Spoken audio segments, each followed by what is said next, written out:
Okay, good afternoon, everyone. Welcome to IAS Origin again. This is Anubhav Deepani, your faculty at IAS Origin. So, since last three sessions, we have been basically practicing the previous year question paper of polity, which is going to be very, very important for your 2021 UPSC Prelims examination. And in our last three sessions, we already have done the PYQ of Union Executive and Parliament. Besides that, Constitution Amendment questions. And yesterday, we did some of the very important questions of local self-government, which were implemented under the 73rd and 74th Constitution Amendment 1992, which are also known as Panchayat and Nagarpalika. And today we are going to start one more very important and major topic for UPSC prelims examination, and that is basically judiciary here. Fair enough. So this judiciary topic PYQs we will be discussing today, and let's start with the very first question which was asked in the year 2021 related to judiciary. And the question was that there are some of the statements in front of us right now, and we have to basically see that which statement is correct, and after that we will also see the explanation of that particular answer here. So let us go with the very first statement here, and that is any retired judge of the Supreme Court of India can be called back to sit and act as a Supreme Court judge by the Chief Justice of India with prior permission of the President of India. Yes, this statement is exactly correct. Like, for example, if there is any judge who is retired from the Supreme Court or who is also retired from the High Court, but even then qualified to become the Supreme Court judge. So if there is a retired judge from the Supreme Court or any retired judge from the High Court, but even then that retired judge is qualified to become the Supreme Court, that particular person or retired judge can be called back to the Supreme Court for the temporary period of time. Again, the appointment will be done by the President of India, but Chief Justice of India has to take the prior permission from the President of India that I need this particular retired judge for some of the temporary cases. It might be because of the experience, or it might be that the seats are not completely full there in the Supreme Court bench, or some of the seats are vacant and it is going to take a bit time to appoint new judges there. That's why this situation is sometimes there also. Okay, now let us come to the second statement, that is a High Court in India has the power to review its own judgment as the Supreme Court does. 100%, because this is what we call interpretation. If you basically go to the article number 147 of the Supreme Court, so article number 147 tells you about the interpretation of the Supreme Court. So here Supreme Court also has the authority that the Supreme Court can basically change or correct the past judgments given by the Supreme Court itself, and High Court also has the authority to change or basically to bring any kind of correction in their past verdict given by the High Court only. So the answer is going to be option number C, that is both 1 and 2. Here both statements are correct. Okay, now let us basically look at the explanation, because the explanation is going to be very, very important here. Okay, now to understand this particular explanation, first of all we have to go to the article number 128, because article number 128 of Indian Constitution tells us about the retired judges. Now, why we are basically talking here about article number 128, you need to basically understand, because if you see the Supreme Court articles are there from article number 124 to article number 147. And if you see basically the High Court here, so High Court are basically here from article number 217 to, I'm so sorry, article number 214 to article number 232. That's why we see here article number 128 for the first statement, because it is the part of the collection of the Supreme Court article, that is article number 124 to article number 157. Okay, let us basically read this particular paragraph, and this whole information is going to be very, very important for you.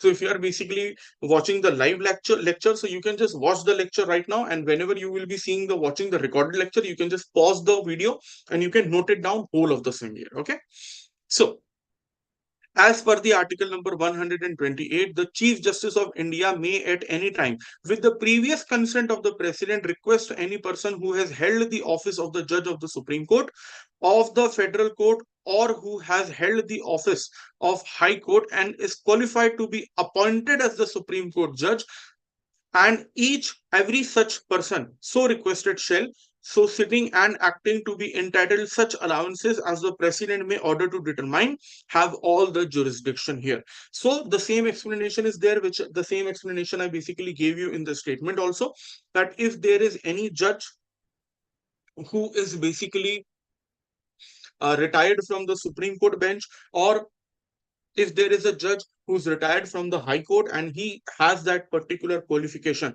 to become the Supreme Court judge, so that particular person can be appointed as the Supreme Court judge again for a temporary period of time, but the prior permission of the president is must here, is needed there. We need to understand that particular thing. Okay, now let us go to the next question here.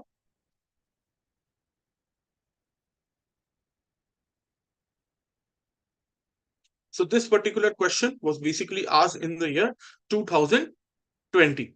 Okay. Now, again, there are two statements in front of us and we have to decide and we have to choose which statements are correct and incorrect. The number one is the Constitution of India defines its basic structure in terms of federalism, secularism, fundamental rights, and democracy. See, now this statement is actually very, very tricky here. Please understand this point. Why? Because basic structure includes federalism. Yes, of course, no doubt about it. It includes secularism because secularism is a part of preamble and preamble is a part of basic structure. So it includes secularism also, no doubt about it. Now, it also includes the fundamental rights. Okay, great. And then it also includes the democracy also. Now, again, democracy is also the part of the preamble and preamble is a part of basic structure. So we are all okay with this. But look at the very first statement. The Constitution of India defines the basic structure. The problem is the Constitution of India has never defined basic structure. Where we basically get the definition of basic structure? We get the definition of basic structure from Keshwanand Bharti case, 1773. This is the scenario. Please try to understand this. Okay, we get this particular basic structure definition from Keshwanand Bharti case. So Constitution has never defined basic structure. That's why this particular first statement is completely incorrect. It is not correct.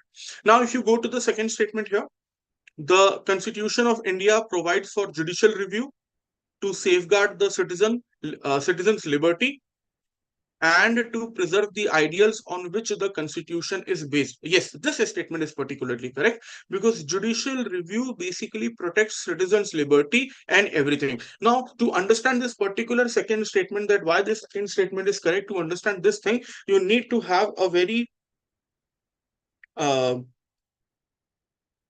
good clarity of the concept that what is judicial review. Now, please try to understand. If you want to understand judicial review, first of all, you need to understand article number 13 also. Now, article number 13 tells you about the definition of the law. Okay. Whenever any executive or any legislature implements or makes any kind of law which goes against the Constitution or which goes against the fundamental rights, against the democracy, against the preamble, or against the basic structure of Indian Constitution. Okay, please understand and listen to this very carefully, that whenever any executive or legislature implements or makes any law which goes against the Constitution or against the basic structure of the Constitution or against the fundamental rights, so Supreme Court and High Court here has the authority to cancel out that particular law, and the authority to cancel out that particular law is basically known as the judicial review. Now, judicial review can also be used by the Supreme Court also, and it can also be used by the High Court also. Okay, now we do not have any kind of articles of judicial review in Indian Constitution. Please be very, very careful about that. We do not have any article of judicial review in Indian Constitution. If you go to the American Constitution, if you go to the USA Constitution, you will basically find the article and mention of the judicial review also. But in Indian Constitution, we do not have anything like that. So according to this particular, these are two statements, B option will be correct. That means only two will be correct here. Now let us come to the Next explanation, now you have to understand what do you mean by basic structure also. See, basic structure definition is very easy. You can understand with an example here. Like, let's say if I basically say that your life has some of the important pillars in your life. Okay, like let's say which are the most strong pillars of your life: your family, your parents, your siblings, and your friends, your well-wishers. These are your pillars, right? Now, if I remove all those people from from your life, will you be able to survive? No, you will not be able to survive. Okay, so here what we have to do is, like like in our life, there are some of the pillars. In the same manner, constitution also has some of the most important pillars in the constitution. Like for example, preamble, or fundamental rights, center-state relation, federalism, local self-government, judicial review under Article 32 and Article number 226, or the power to give any kind of decision in favor of natural justice by the Supreme Court, Article number 142, or parliamentary form of government, or election commission, or CAG. So these are basically the most important pillars or most important office of Indian Constitution. If I remove all these offices, all these organizations, all these concepts from Indian Constitution, so do you really think that Indian Constitution will survive? No, sir. Indian Constitution will have a major downfall and it will not survive. So Indian Constitution is basically standing on the most important pillars. Those most important pillars are basically known as basic structure. Okay, this is a kind of a very simple definition which I have basically told you. Now let us basically go to the a bit of the parliamentary definition. Okay, so here first of all the thing is, Constitution of India does not define the basic structure. Very important, very simple. And this particular basic structure was invented by the Supreme Court of India in the Keshwanand Bharti case. It was implemented under the Keshwanand Bharti case. Okay. Now, please remember one more thing here, that the Parliament of India under Article number 368 cannot amend the basic structure of Indian Constitution. Please understand this thing. Okay. Under Article number 368, we have a concept of amending the Indian Constitution, which is also known as Constitution Amendment Bill. So here in this scenario, Supreme Court has already given the verdict in the year 1973 in the Keshwanand Bharti case, that that the Parliament of India can amend anything in the Constitution, but that particular amendment should not affect the basic structure. That means any kind of concept which is there in the Constitution which is related to that particular basic structure, that cannot be amended in the negative sense. This is the most important thing you need to understand. Okay, now which things are there under the basic structure? What are the most important pillars which are there under the basic structure? Let's come with this. Okay, just give me a moment.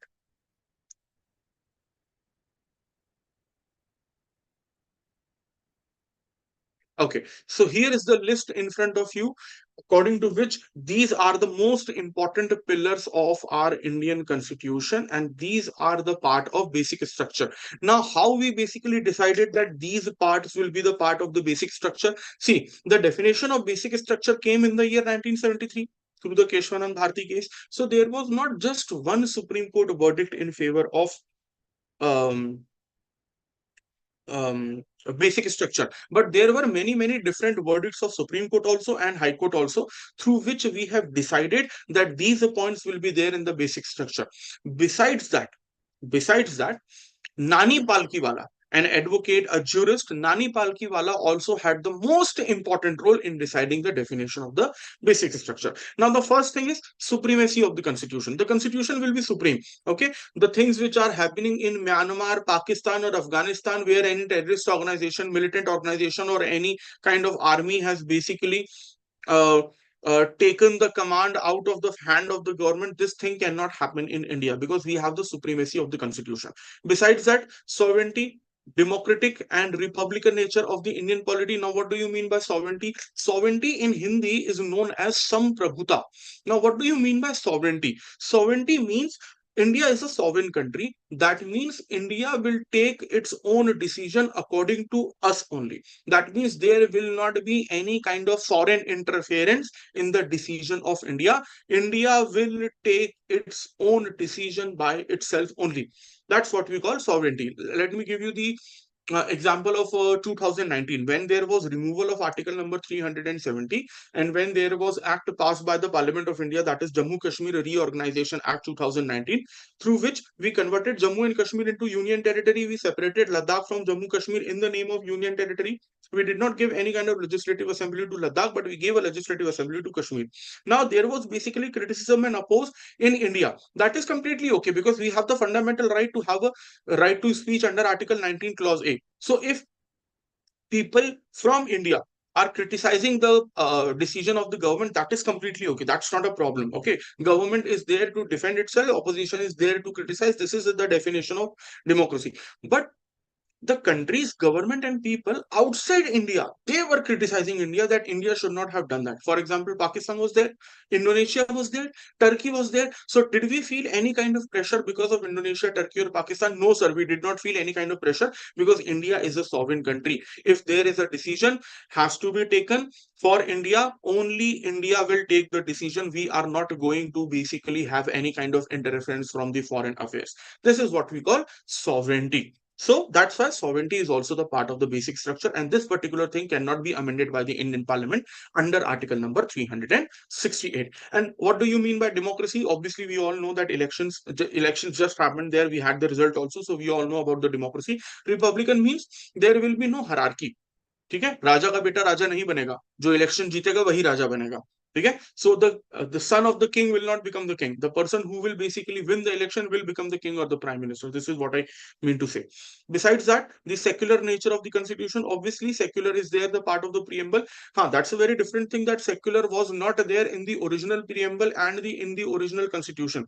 The word secular and socialism, these two words, please remember this point very, very carefully. That can be a very important concept according to your prelims examination, that secularism and socialism, these two words were not the part of original constitution. These two words were basically added in the preamble under 42nd Constitution Amendment 1976 by the Indira Gandhi government. Please do remember that. Now, besides that, separation of powers between the legislature, executive, and judiciary. This is what we call a kind of a federalism or federal character of the Indian Constitution.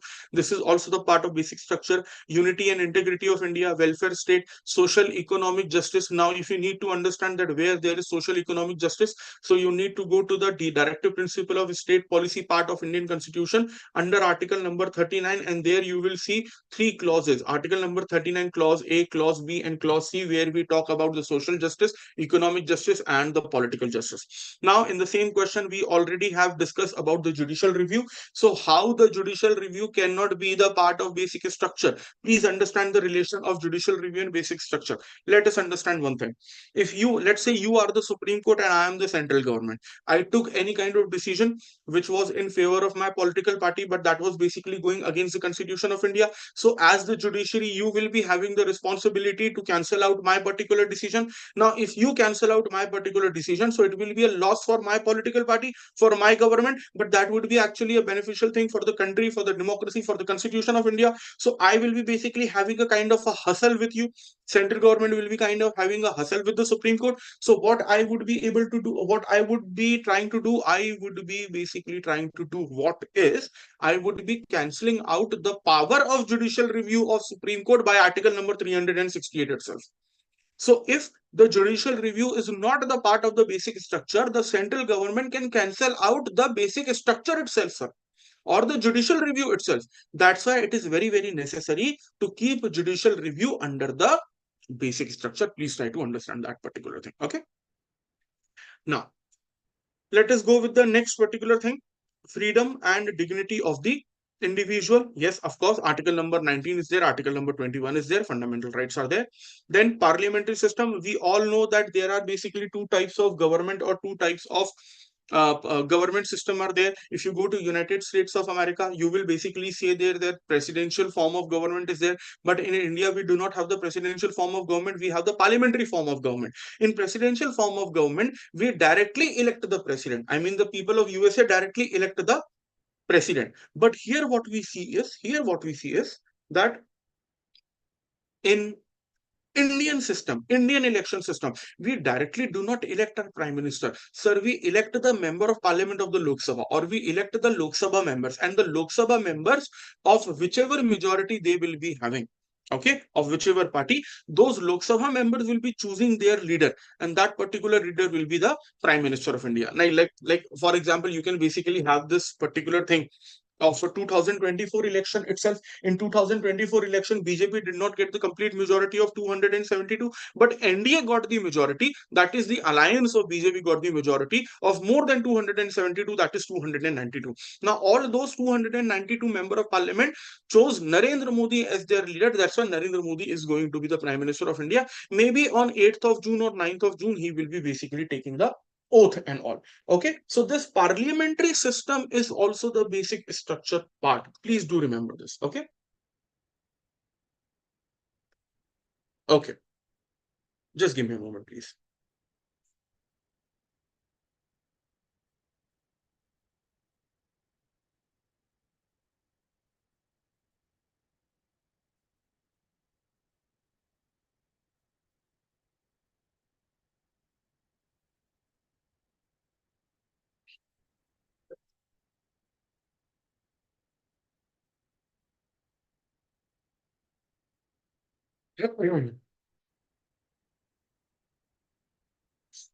Yes.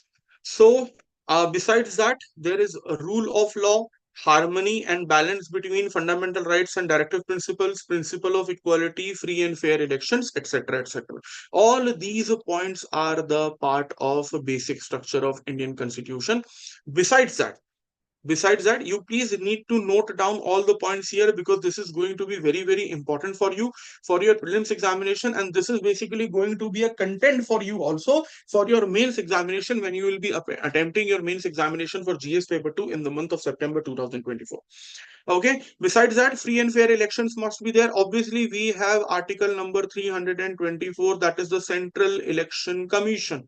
So Central Election Commission takes care of the fact that free and fair election should be there, principle of equality should be there, independence of judiciary, that executive should not basically interfere in the matters of the judiciary.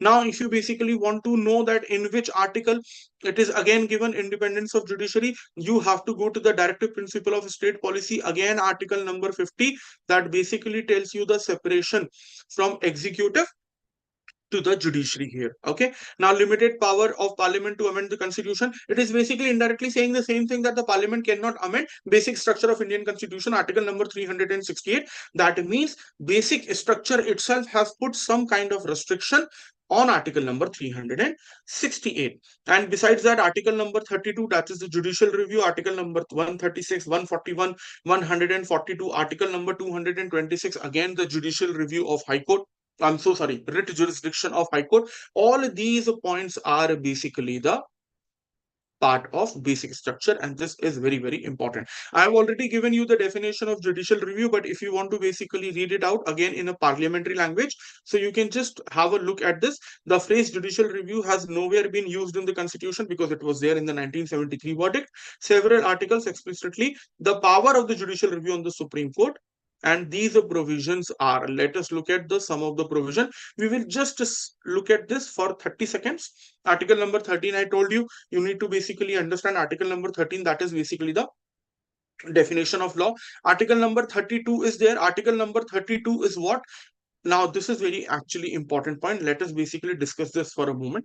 Okay, just a minute. Now, article number 32 is very, very important here whenever we talk about the basic structure of judicial review, because article number 32 tells you about the writ jurisdiction of the Supreme Court. And in the same manner, if you go to the High Court also tells you about the writ jurisdiction under article number 226. Now, what do you actually mean by this particular writ jurisdiction. See, we have all the fundamental rights in our country through the greatest constitution of the world, that is from article number 12 to article number 35. Now, whenever the government or any government body or any government institution tries to basically violate our fundamental rights, so where we should go? We can directly go to the Supreme Court of India.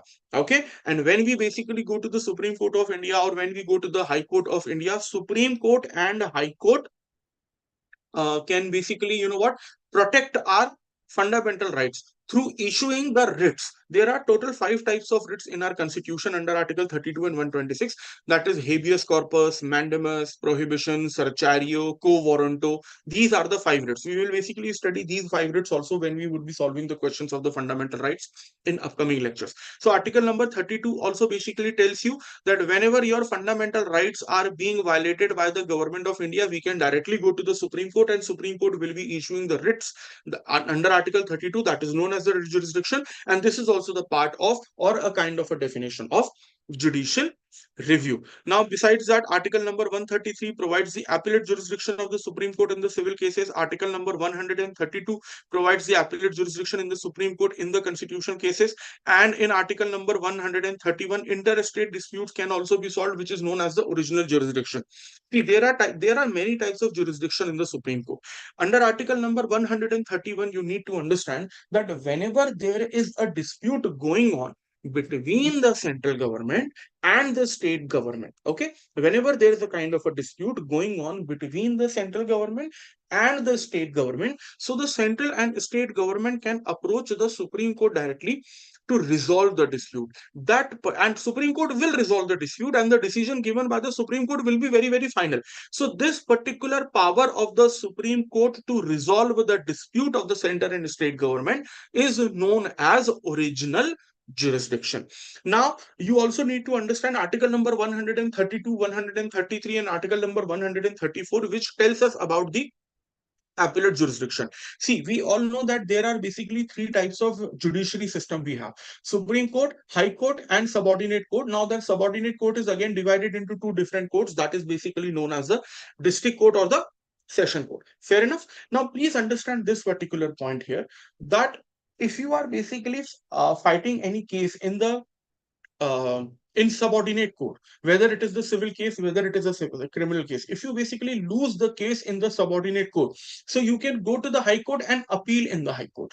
So that is basically known as the appellate jurisdiction of the High Court. But now just suppose that you have lost again the same case in the High Court. Now, what option you are left with? The option you are left with, that you can basically go to the Supreme Court. Now, you can appeal in the Supreme Court, and that is basically known as the appellate jurisdiction of the Supreme Court. Okay, so this is also the part of judicial review here, and all these articles and explanations are very, very important. So please take care of that. It is going to help you a lot in your prelims examination, guys. Okay.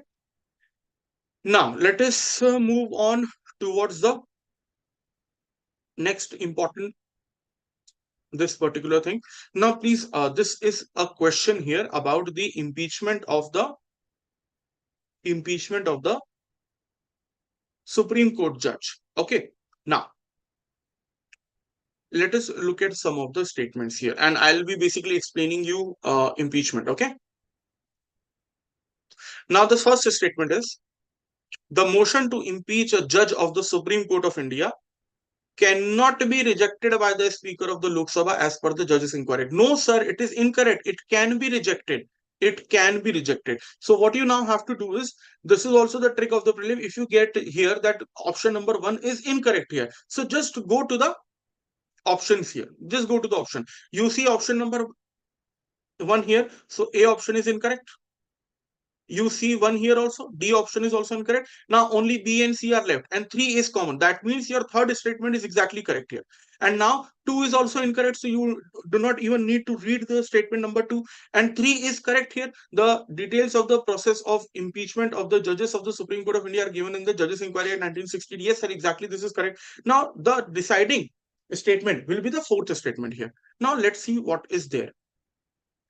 If the motion for the impeachment of a judge is taken up for voting, the laws require the motion to be backed by each house of the parliament and supported by the majority of the total membership of that house, not less than two-thirds of the members of house present and voting. That is basically talking about the special majority. Yes, sir. Our statement number 4 is also correct. That means which option is correct? Statement number 3 and 4. That means option number C is very, very correct here.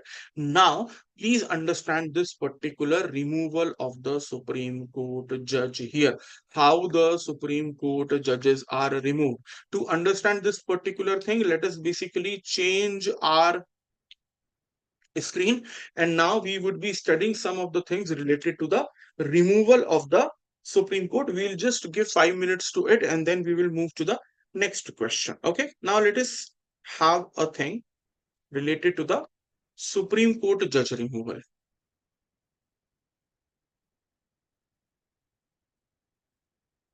Supreme Court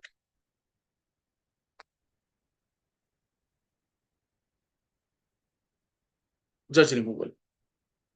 Okay, now in this Supreme Court judge removal, let us basically see this particular thing, that why the Supreme Court judge will be removed. What is the reason to remove the Supreme Court judge? Number one is incapacity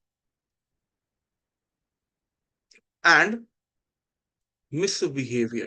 See, sometimes what happens that you are basically appointing a Supreme Court judge from High Court. So you basically assume that that particular judge will be wonderful. He's so intelligent and smart and efficient. And he was there at that point of time. But when he was basically promoted to the Supreme Court, he was not able to show that kind of capacity, that kind of efficiency.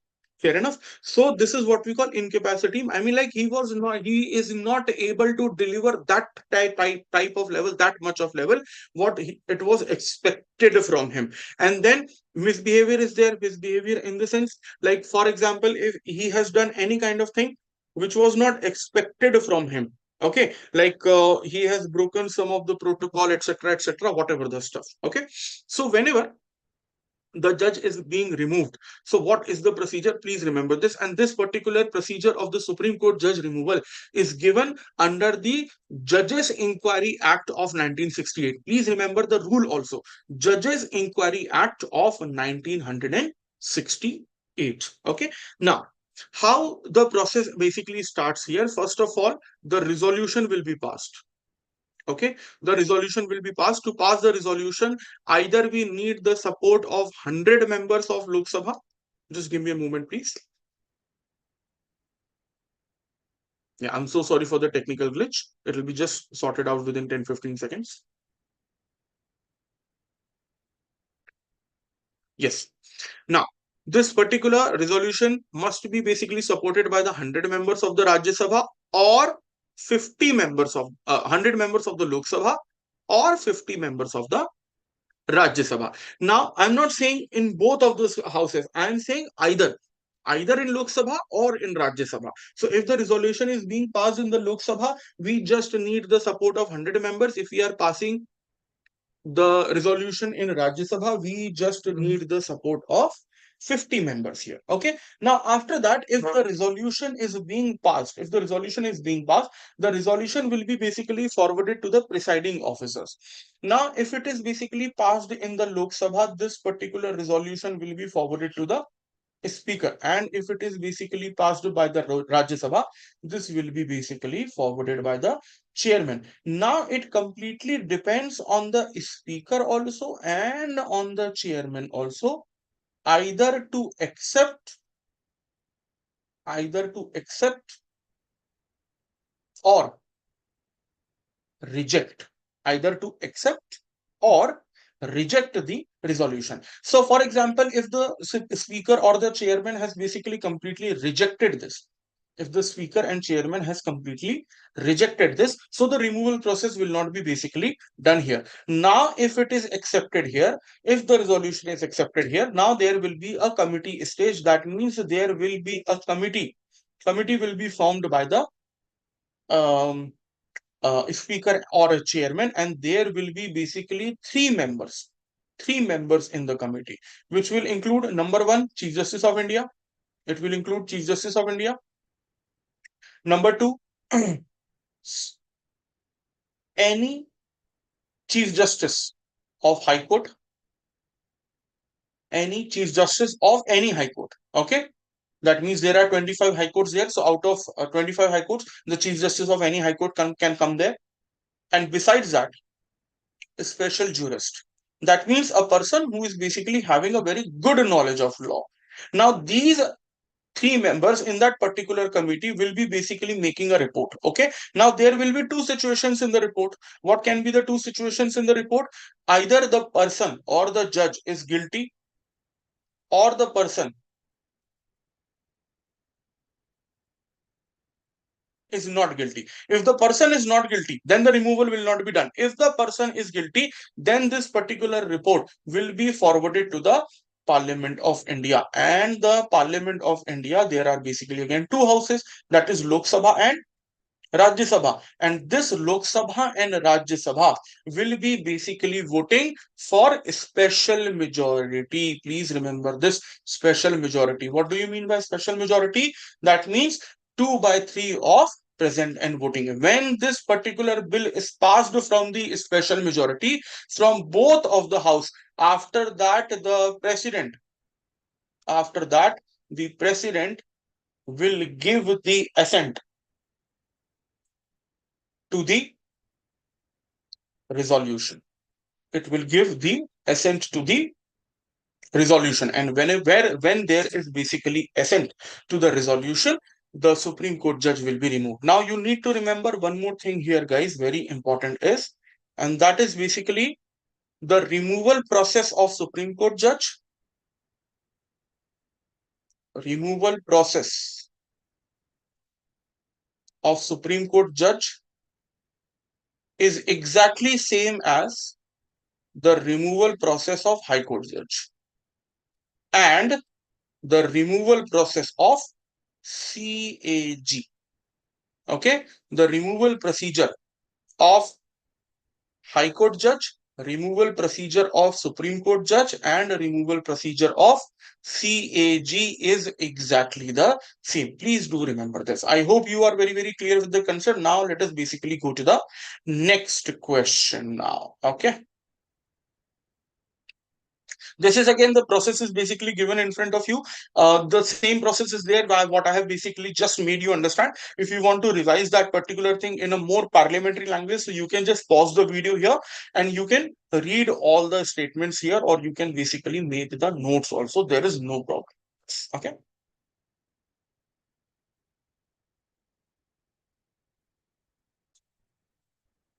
Okay, done. Okay, let me just take a bit more important questions if I can see here. Yes, this is a question which was asked in the year 2019. Again, let us discuss this particular question. Okay. Yes, so in the year 2019, this question was asked that with reference to the Constitution of India, consider the following statement. Statement number one is no high court shall have the jurisdiction to declare any central law to be constitutionally invalid. No high court shall have the jurisdiction to declare any central law to be constitutionally invalid. No, sir, this is completely wrong. Okay, high court can also basically high court can also declare any central law unconstitutional. Now please understand this point. This is very complicated here. You need to understand very carefully. If the central government, if the central government has passed any law or implemented any law, and suppose that particular law is not in favor of constitution, it is against the constitution, it is against the fundamental right, or let's say it is against the basic structure of Indian constitution. So if the Supreme Court cancels that particular law under judicial review, so it will not be implemented all over India. Now, High Court also has the power to cancel central government laws. High Court also has the power to cancel central government laws. But if one High Court, let's say Madhya Pradesh High Court, if Madhya Pradesh High Court says that this particular central government law is invalid and it will not be implemented, so it will not be implemented only in Madhya Pradesh. But in rest of the India, it will be implemented or not. Either it will be decided by the Supreme Court or it will be decided by the respective High Court of those states. Please understand this point. If Madhya Pradesh High Court is saying under the judicial review that there is any law of the central government and we will not be able to implement that, I cannot allow that particular law to be implemented in the region or territory of Madhya Pradesh. So that law will not be implemented only in Madhya Pradesh.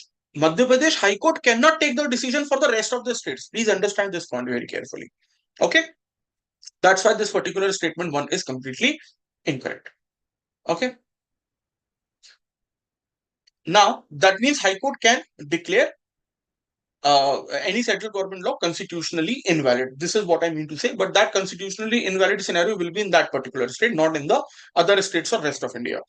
Now, statement number 2 is an amendment to the Constitution of India cannot be called into the question by the Supreme Court of India. No, of course, it can be called 100%. This is what we call the definition of PIL, that is public interest litigation. Article number 300 is there. So, if there is a kind of a constitution amendment bill passed by the Parliament of India, so we as the people of India, as the citizen of this country, we do have the authority, rights, and privilege to file a public interest litigation against the central government itself. Please try to understand this particular point. Okay. So here, what will be the solution? The solution will be D, that is neither one nor two. Okay, fair enough. Let us go to the next question. Now, the explanation is there, same of the judicial review. We already have discussed the explanation. So there is no need to basically study the same thing again and again. Okay, now let us go to the National Green Tribunal here. Okay, National Green Tribunal question can also be very, very important. This question of National Green Tribunal was basically asked in the year 2018. There are two statements in front of us and we have to choose that which statement is correct here.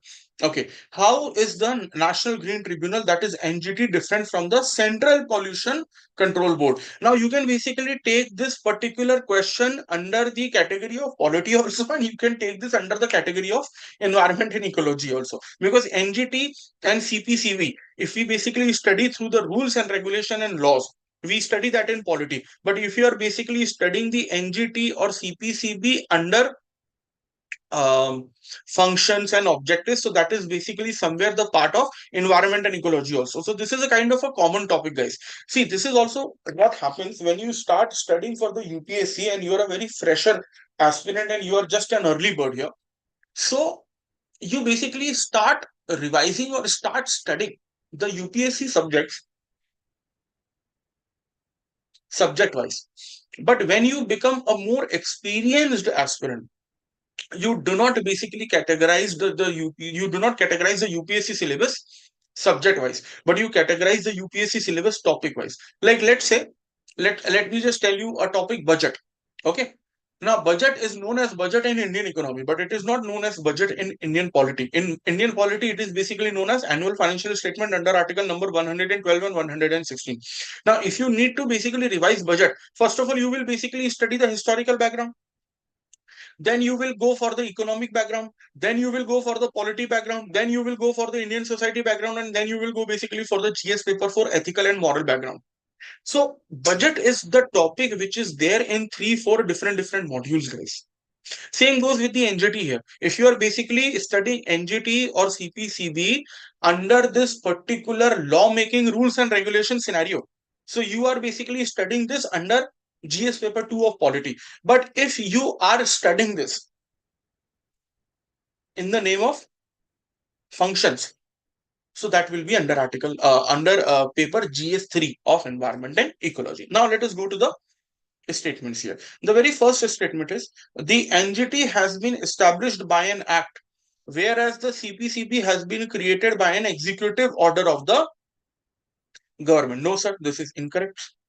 And statement number 2 is the NGT provides environmental justice and helps reduce the burden of the litigation in the higher courts. Correct. Whereas CPCB promotes cleanliness of streams and wells and aims to improve the quality of air in the country. Yes, sir. Only second statement is correct. That's why we see that option number B will be correct here. Now, why option number B will be correct here? Let's basically look at the explanation, and this explanation is in a bit detail, so please make down the notes also. Okay. Let us go for this now. Now, National Green Tribunal here. So, National Green Tribunal is a statutory body. It was basically established in the year 2010 under the National Green Tribunal Act 2010. Fair enough. Now, it works towards the effective and expeditious disposal of the cases related to the environmental protection and conservation of the forest and natural resources. Okay, obviously, the National Green Tribunal will be protecting all these things. It shall provide speedy environmental justice and help reduce the burden of the litigation of the High Court. That means if you are basically an activist who basically work for the favor of environment and all, and if you don't want to file a public interest litigation in the High Court or in the Supreme Court, because there is lot of burden already the courts are having, and you are basically in a doubt that if you file a PIL in High Court or Supreme Court, when your dates of your case would be coming, right? So you can basically directly go to the National Green Tribunal also, because National Green Tribunal will basically solve your particular case in the speedy trial also. It will keep your case in the priority also, and it will reduce the burden of the High Court and Supreme Court also. Fair enough. Now let us go to the Central Pollution Control Board. CPCB is a statutory organization under the Ministry of Environment, Forest and Climate Change. Fair enough. So this is also the thing here. And when CPCB was basically established, the CPCB was established in the year 1974 under Water Prevention and Control of Pollution Act 1974. Now, CPCB is also entrusted with the power and function under Air Prevention and Control of Pollution Act 1981. It has the responsibility to conduct the monitoring of water and air quality and maintains monitoring data. It advises the central government to prevent and control water and air pollution also. Again, that is the same thing. And CPCB promotes cleanliness and the quality of air in the country. So this is how we can basically understand and take benefit of the previous year question paper, because whenever we discuss the PYQs, we not only discuss the question, we understand the trend of the UPSC also. We see what kind of questions are being asked in the prelims examination, and when we see the detailed explanation, it is very, very beneficial for us. So this is the scenario, guys. Okay.